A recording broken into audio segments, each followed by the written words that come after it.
Olá, sou o professor Fábio, de Língua Inglesa, da Secretaria Municipal de Educação de Barretos. Sejam muito bem-vindos a mais uma videoaula. Sintam-se acolhidos por todos nós neste momento. Estaremos juntos, chegando até você pela Vale TV. Bom, vamos lá, pessoal. Vamos começar mais uma videoaula nossa de Língua Inglesa. Aqui nós vamos trazer o assunto sobre English Around Us, o inglês ao nosso redor. O que seria o inglês ao nosso redor? Nós vamos discutir durante isso na nossa videoaula de hoje, tá bom? Vamos lá. Nós, eu, você, eles, elas, conjugando aí já, né, nos nossos pronomes pessoais e o inglês. Tem como focar aqui pra mim na televisão? Tá um pouquinho, acho que as letrinhas estão um pouquinho pequenininha. Nós vamos falar então, pessoal, um pouquinho sobre, atualmente o domínio da língua inglesa, ela possibilita a participação e a inserção social das pessoas no universo de cultura, de um universo que as pessoas ela desconhecem essas fronteiras. A língua inglesa ela tem a função da língua de comunicação mundial, das línguas de estudo, das línguas da ciência, e não vai ter como fugir disso. Então, o inglês ele tem essa função, tá? E por meio dela, a língua inglesa, no caso, né, as pessoas elas conseguem se comunicar internacionalmente ao redor dos nossos continentes aí. Eu, Fábio, sou nativo, minha língua materna é a língua portuguesa. Há um exemplo, tá? Fazer uma alusão assim. Eu preciso me comunicar com uma pessoa lá de um outro país. Ele tem um idioma diferente de língua materna do que o meu. Eu não conheço o idioma dele. Ele não conhece o meu. Como vamos nos comunicar? Nós vamos pegar o celular, as pessoas... vamos gravar aqui, mas não tem como, né, gente? Então, qual a língua de comunicação mundial? É a língua inglesa, tá? Então, a língua de comunicação, essa função do inglês é a comunicação internacional, a comunicação de ciência, a comunicação de estudos. E a gente tem essa necessidade devido à tecnologia, devido à globalização da língua inglesa, a disseminação desse idioma, tá?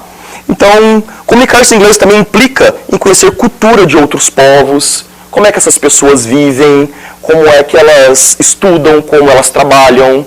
Então, o inglês também tem essa função de conhecer isso aí e comparar normalmente como é que é a minha cultura, como é que é a cultura daquela pessoa.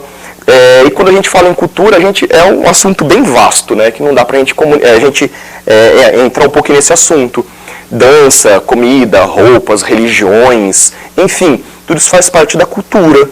Então, tudo isso a gente necessita de comunicação. Se eu não tenho como me comunicar, como é que eu faço? Não vou ter como aprender, não vou ter como conhecer, não vou ter como passar a minha cultura, o meu conhecimento. Então, o inglês, ele entra nessa função de comunicação mundial, sim. Tá bom, pessoal? Bom, aqui nós vamos falar um pouquinho sobre as 4 habilidades, que são de extrema importância e necessidade. E não é somente na língua inglesa. Essas habilidades, elas estão presentes em qualquer idioma. Tanto na língua portuguesa, que nós somos de língua portuguesa, nossa língua materna, né? Então, são 4 habilidades que elas sempre vão estar acompanhadas, que são importantes dentro do processo de ensino-aprendizagem de um idioma, tá certo? Os países que falam inglês ou a língua inglesa como idioma oficial. Você sabia, foca para mim na televisão, por favor, tá um pouquinho pequenininha a letrinha, acho que o pessoal de casa não vai ver isso aí. Você sabia que aproximadamente 350 milhões de pessoas falam inglês como idioma principal ao redor do mundo? Olha que interessante.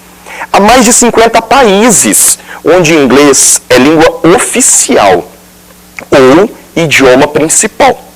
É a 3ª língua mais falada no mundo, somente atrás do mandarim e do espanhol. Nós estamos falando em quantidade populacional. Os falantes de inglês como segunda língua, quando falamos em segunda língua, pessoal, nós não estamos falando em idioma oficial, tá? Então, como segunda língua, nós temos aí, variando de 470 milhões de pessoas a mais de 1 bilhão de pessoas que se comunicam em inglês diariamente. Olha que interessante. Como nativos e não nativos. Quando nós juntamos as pessoas que têm inglês como idioma oficial e as pessoas que têm inglês como segunda língua, tá? Isso ao redor do globo. Então, o inglês ele se torna o idioma mais falado do mundo, sim, tá? Então, é bem interessante a gente pensar dessa forma. Por que inglês, nós temos inglês na escola? O porquê que o inglês... Para que tem aula de inglês? Eu não vou para os Estados Unidos. Os meninos perguntam para mim. Falar, meu filho, não é assim. O inglês é importante. Olha só a importância do inglês, galera. Tá? E língua de comunicação mundial, língua das ciências.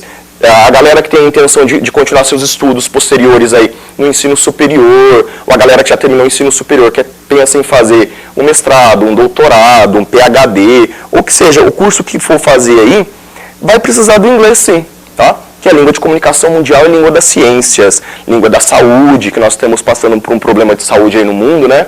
Então, também é a língua de comunicação mundial para isso. Bom, vamos lá. Países que falam português como língua oficial. Falamos um pouquinho sobre os países que falam inglês, mas a gente fica assim, nossa, mas é tanta gente que fala inglês, tantos países que têm inglês como idioma principal, como língua oficial, né? E português, que é a minha língua materna? Vocês vão ter as aulas de português aí que vão abordar esse conteúdo com vocês também, então a gente só vai dar uma pincelada aí, tá? Então a seguir vai ter uma listinha para vocês dos países que têm a língua portuguesa como idioma oficial. Tem como focar aqui na tela? Que eu acho que está bem pequenininho. Nós temos lá as 3 coluninhas, tá? País ou território. A população estimada, isso em 2019, tá, gente? Não é o cenário atual, porque isso foi feito o último censo, enfim. E mais algumas informações. Nós temos lá Brasil, Angola, Moçambique, Portugal, Guiné-Bissau, Timor-Leste, Guiné Equatorial, Macau, Cabo Verde e São Tomé e Príncipe. Muitos nem conhecem que isso é um país, né, gente? É um país bem pequenininho, mas lá também fala a língua portuguesa. E aqui nas informações, nós temos lá português. As pessoas falam assim, Brasil, português. É português. Mas as pessoas falam português do Brasil, português de Angola, português de Portugal, enfim. Só que eu coloquei ali embaixo para a gente uma observação onde houve um acordo ortográfico para que esses 10 países aí, que tem o inglês não, a língua portuguesa como idioma oficial, que eles ficassem, como é que eu posso dizer para vocês? Que eles fossem, a língua fosse, se equiparasse os idiomas, os dialetos, fossem equiparados em suas regras, em suas formas de comunicação, tá? Isso em aulas de língua portuguesa, o professor vai dar uma entrada a mais, vai aprofundar mais o assunto, só para dar uma pincelada com vocês aqui, tá? Para vocês terem uma noção. Então, língua portuguesa como idioma oficial, 10 países. E língua inglesa, mais de 50 como idioma oficial. Isso sem contar onde não se fala inglês como idioma oficial, mas se fala lá como segunda língua. Tá bom? Então, por isso a gente está falando do inglês.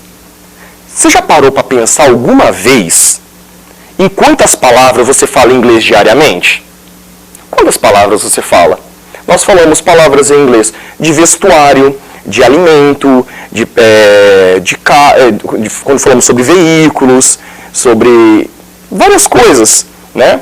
Roupas, enfim. É muita coisa que a gente utiliza de palavras em inglês e a gente nem se dá conta de que está falando em inglês, tá?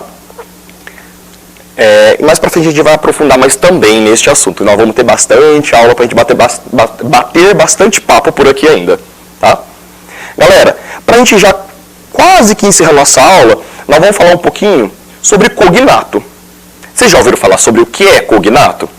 Cognato são palavrinhas de um outro idioma, no caso aqui nós vamos falar da língua inglesa, tá? São palavrinhas que se assemelham, que têm lá a função heterossemântica com o nosso idioma. No caso, nós estamos comparando a língua inglesa com a língua portuguesa. Então, essa função heterossemântica em português. Coloquei algumas palavrinhas ali para vocês. Se vocês repararem, a palavra inglês na primeira coluna, não sei se vai dar para ver, se der uma focadinha lá na televisão, acho que vocês conseguem ver um pouquinho melhor. Nós temos lá a palavra inglês na primeira coluna, na segunda coluna, o heterossemântico, a palavra que quando a gente ouve aquilo, a gente imagina que seja aquilo.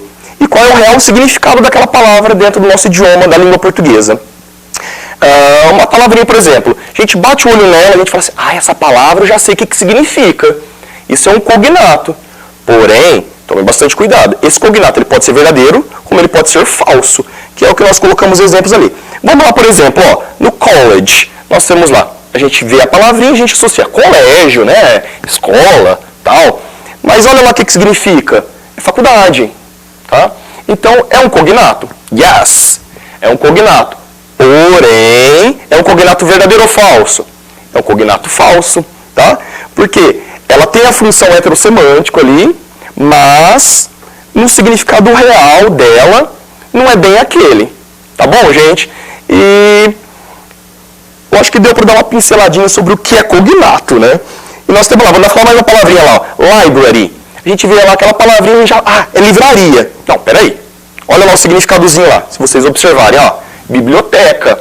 Essa palavra é um cognato? Sim. Por quê? Porque ela tem a função heterossemântica e se aproxima de uma palavra em língua portuguesa, porém, ela é considerada um cognato falso, porque lá no seu significado real da palavra dentro do idioma, que está sendo comparado, no caso português e inglês, ele tem uma função, ele tem um significado diferente. Tá certo, pessoal? É bem simples o caso de cognato. Você lê um texto, qualquer coisa que você olha, você lê lá, você bate o olho, você vai ver palavrinha parecida. Eu vou lembrar do professor Fábio, ele falou que é cognato. Sim, é cognato. Mas cuidado, por favor, pelo amor de Deus, gente. Para saber se é um cognato verdadeiro ou falso, porque a gente pode falar uma coisa que acaba não sendo, né? Então, vamos pegar um dicionáriozinho aí nessa quarentena, vamos dar uma lida que vai ser bem bacana. Olha, vamos lá. Meu Deus do céu. In the next class, na nossa próxima aula. Não fique apavorado como o nosso colega aqui, viu, gente? Na nossa próxima aula, nós vamos abordar alguns outros conteúdozinhos bem legais lá para vocês. Nós vamos falar sobre pronomes pessoais, os personal pronouns. Tá? Nós vamos falar sobre quais são os seus usos, como é que é usado o pronome pessoal, a importância do pronome pessoal dentro do idioma de língua inglesa, tá? E a supressão pronominal. Porque em português eu posso falar comemos. Comemos. Quem comemos? Nós comemos. Porque pela forma verbal nós conseguimos saber quem é o sujeito da frase. Em inglês já não tem se eu falar apenas o verbo eat. Quem eat? Quem comeu? Não dá para saber. Então, isso aí em português a gente pode fazer essa supressão pronominal que não acontece em inglês. Tá? Que nós vamos ver lá como é que é a função disso, o funcionamento disso tudo. Tá certo, pessoal? Nós vamos ficando por aí. Um abraço para vocês. Nos vemos na próxima aula. Bye bye. See you in the next class.